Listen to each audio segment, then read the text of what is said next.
কেমন আছেন? হ্যাঁ, এই তো চলে যাচ্ছে কোনো রকম। আপনি ভালো তো? হ্যাঁ, ভালো। বেশ। আজকে তাহলে পডকাস্ট ছিল আমাদের হোস্টেলের কিছু বিষয়। হ্যাঁ, যার জন্য ইনভাইট পেয়েছি। হ্যাঁ, অনেকদিন ধরে তো আসবো আসবো করে আর আসা হচ্ছে না। ঠিক আজকে সময়টা ঠিক পেলাম।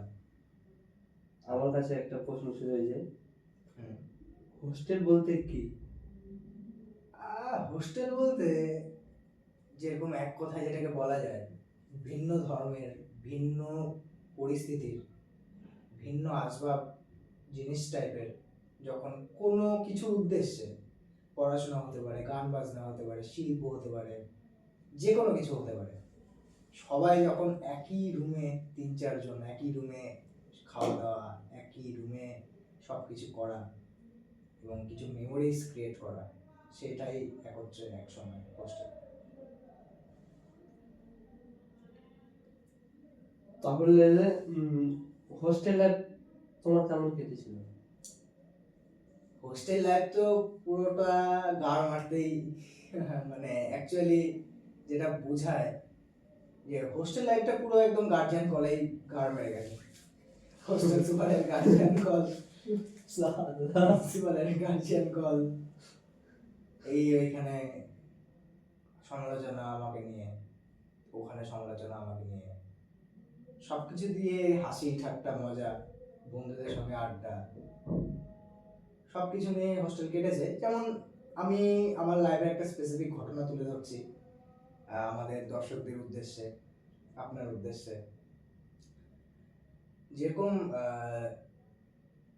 আমরা জাকির হোসেন ইনস্টিটিউট অফ ফার্মেসিতে ডিপ্লোমা করা হয়েছে এবং আমরা পাস আউট করেছি 2016 সালে।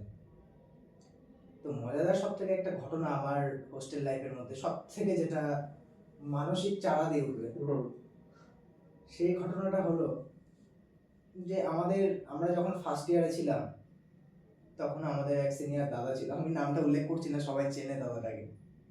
তো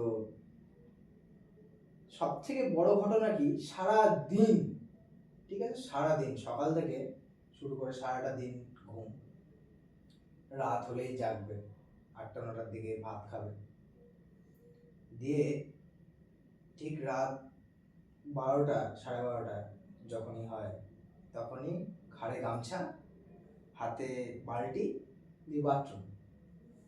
আর বাথরুমে গিয়ে যে কি করতো, মিনিমাম 2 ঘন্টা, মিনিমাম কমপক্ষে আপনার 2 ঘন্টা তো কাটাতোই। এবার কি করতো আমাদের সবার মনে আমি কিউরিওসিটি। দর্শকদের বলছি, যদি এমন কেউ সিনিয়র হয়ে থাকে তাহলে কমেন্ট করে নামটা উল্লেখ করে দেবেন। একদম এমন সিনিয়র থাকা তো প্রয়োজন। যেমন মিস্টার পলের জীবনে এক সিনিয়র ছিল, তার সিনিয়র জানে এই ঘটনা উল্লেখ ছিল কি, তার কমেন্ট করে এটা উল্লেখ করে দিবেন কি নাম বা কি, যেটা আপনার সিনিয়র ছিল। তো গল্পটা কন্টিনিউ করি। হ্যাঁ। তো হঠাৎ রাতে আমি, দেবানন্দ, আমার কয়েকটা ব্যাচমেট ছিল যাদের সঙ্গে মানে একদম ক্লোজ, ঘুমাতে হলে একসঙ্গে ঘুমাতে যাব, খেতে হলে একসঙ্গে খেতে, ল্যাট্রিন টয়লেট গেলেও একসঙ্গে।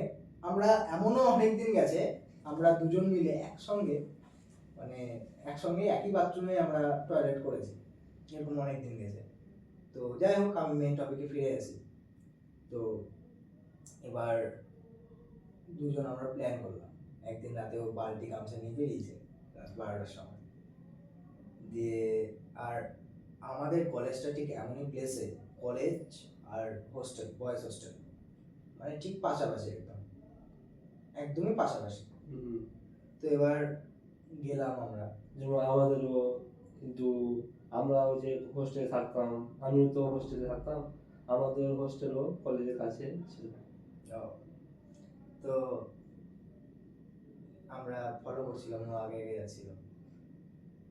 তো দেখলাম চুপ করে কলেজ বিল্ডিং এ ঢুকলো। কলেজ বিল্ডিং এর গেট তখন আমাদের খোলা ছিল, মানে অ্যাকচুয়ালি যে সময়টা ওয়াশরুমটা ছিল, ওয়াশরুমের গেট অলওয়েজ খোলা থাকতো।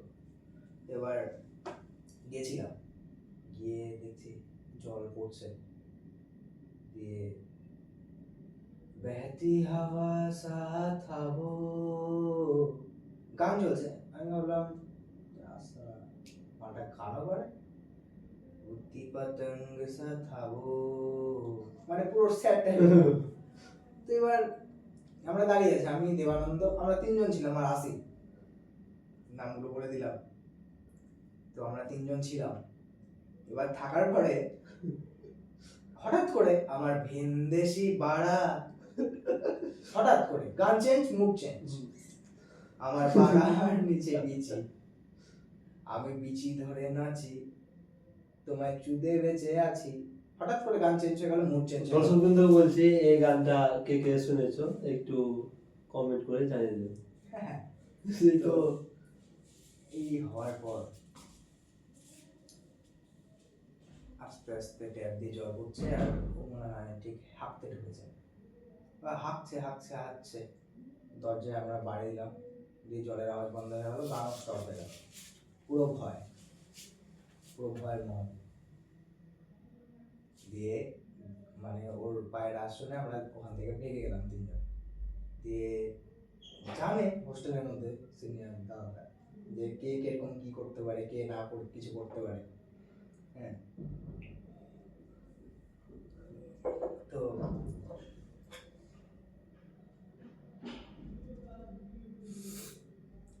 তো রুমে এলো রাত 1:30টার সময়, যে বলছিল কে গেছিল, না দাদা আমরা তো ঘুমিয়ে গেছি, আমরা তো যাইনি। এ বলছে শুন, সুরের বাচ্চা বলো শুন।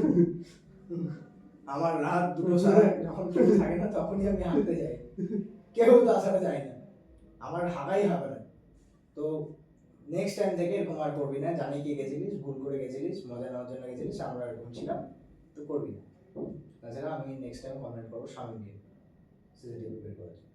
মানে এই কোইন্সিডেন্সটা এমন টাইপের ছিল, একটা এমন এক্সপিরিয়েন্স যে মানুষের পায়খানার সময় যাচাই করা, এটাই হবে।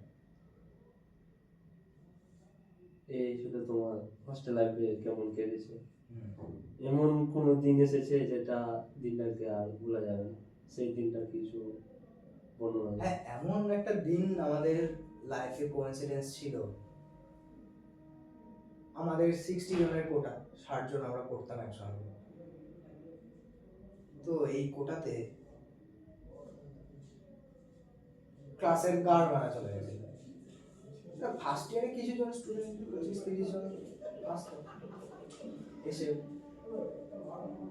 25-30 জন আসতো, দিয়ে ক্লাস তো কোনো চোদাতো না।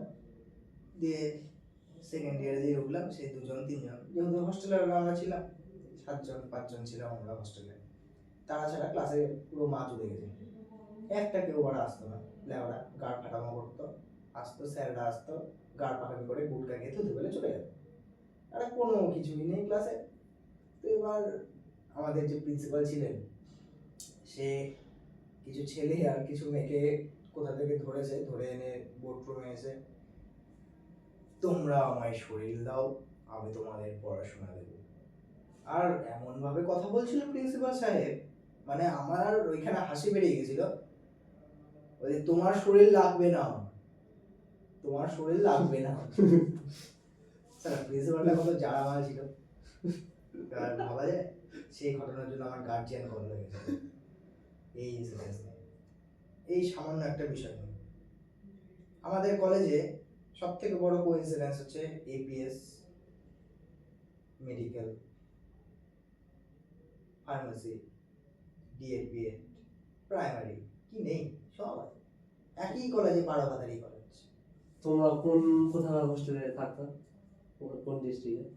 আমরা ছিলাম মুর্শিদাবাদে, আমি নাম উল্লেখ করছি না, অনেক বিবাদ হয়ে যেতে পারে।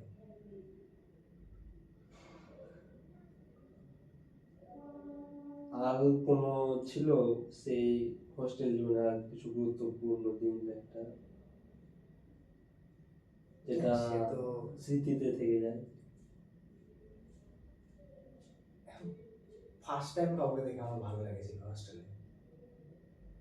তো এটা একটু বেশি পার্সোনাল হয়ে যাবে, এখন বউ আছে, এই পডকাস্ট যদি ভুল করো, হ্যাঁ দেখছে তো অবশ্যই, ওয়াইফ তো অবশ্যই দেখবে, এটা ঠিক না বলাটাই বেটার।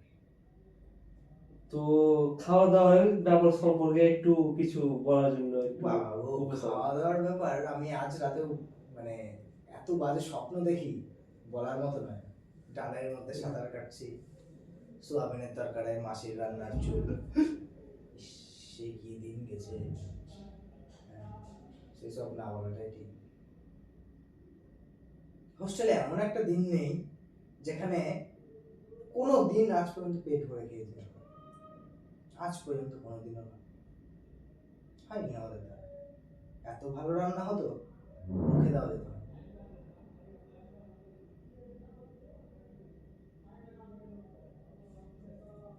তো আরেকটা যে আমার কাছে প্রশ্ন ছিল, বন্ধু বান্ধবের সঙ্গে কি এখনো দেখা হয় তোমার? না, বন্ধু বান্ধবের সঙ্গে হোস্টেল না সেরকম। হ্যাঁ, আমার কিছু বন্ধু ছিল যেটা মানে অত্যন্ত ক্লোজ, কাছের এখনো অবধি।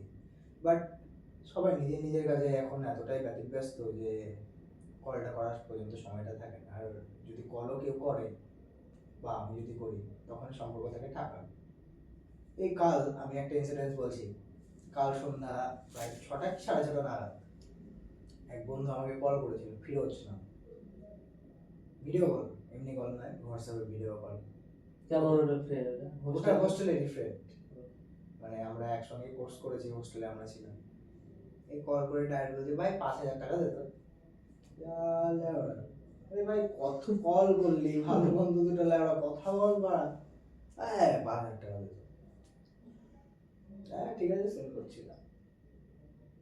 ও কিছু না বললে আমি আর কি বলবো। টাকা দরকার ছিল, টাকা দিয়ে দিলাম, ব্যাস রেখে দিলাম। এই তো। আর একটা আমার কাছে বলছি যে মানে স্কুল ফ্রেন্ড এবং কলেজ হোস্টেল ফ্রেন্ড মানে ডিফারেন্ট, মানে একটু জানলে গেলে একটু ভালো হতো। মানে দেখো, স্কুল লাইফের যেসব ফ্রেন্ড হয়, বন্ধু হোক বান্ধবী হোক, সর্বদা মানে আলাদা একটা ভাইব দেয়, মানে পাওয়া যায় তাদের কাছ থেকে। আর কলেজের যে ফ্রেন্ড বা বন্ধু বা বান্ধবী হয়, তাদের মানে আলাদা একটা ভাইব পাওয়া যায়। এক কথায় বলতে গেলে স্কুল লাইফের বন্ধুদের তুমি যতই হাজার ভোলার চেষ্টা করো, কোনোদিনও সম্ভব নয় ভোলা। একদিন না একদিন এসে সে ক্লাস বাঙ্ক করা, কলেজ স্কুল থেকে পালিয়ে যাওয়া, বদমাশি করা, ঢিল ছোড়া, পাথর ছোড়া, গাছ লাগানো, এইসব কখনোই ভোলা সম্ভব নয়। আর কলেজে তো নানান কাজকর্ম থাকে, মানুষ ওড়ে, এক একটা গার্লফ্রেন্ড হয়, গার্লফ্রেন্ডদের নিয়েই ব্যস্ত থাকে।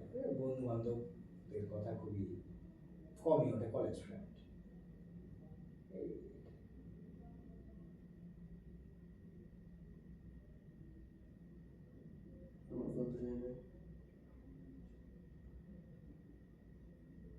তো আজকের এই পডকাস্টে আমাদের গেস্ট হিসেবে ছিলেন মিস্টার পল। তাহলে এই পডকাস্টটাকে আমরা সমাপ্ত বলে ঘোষণা করেছি।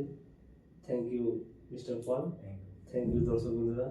আমাদের এই পডকাস্টের চ্যানেলটাকে সাবস্ক্রাইব এবং লাইক কমেন্ট করে দেবেন, এটাই আপনার কাছে অসংখ্য কামনা করি। ধন্যবাদ।